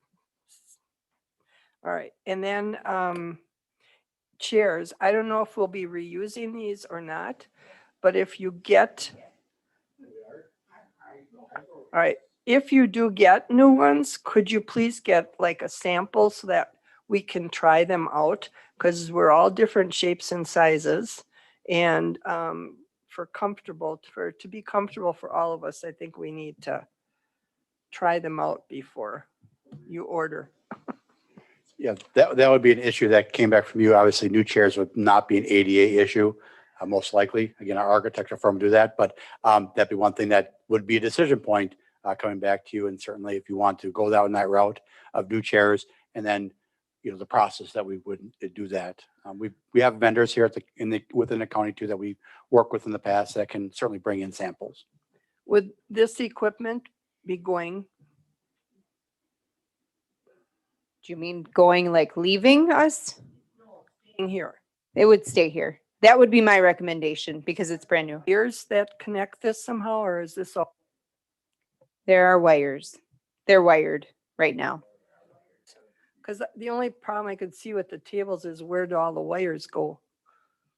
I mean, here they're. Probably end up doing like 2024 raising the floor.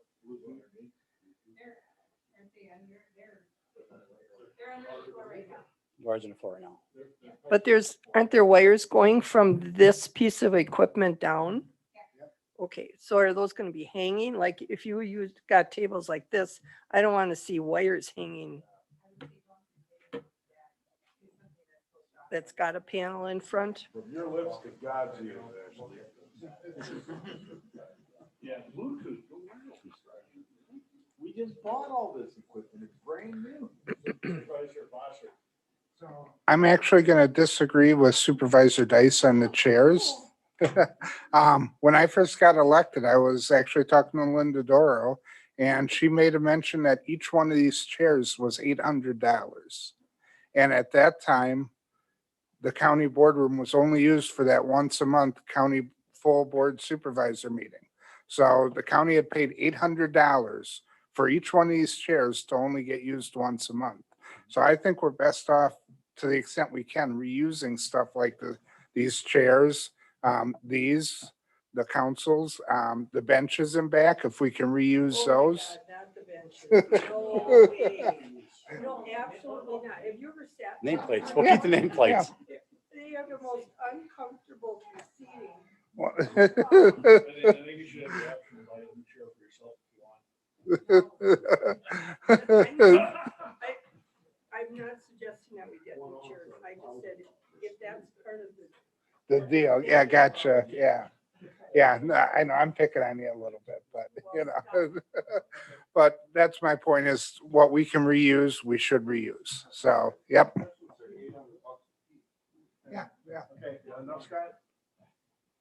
I think I have enough direction. You, like I said before, you've got my phone number, my email. We'll be back with a lot more questions and decision points and stuff like that, and some renditions for you to see and look at and pick apart. So, thank you for your time.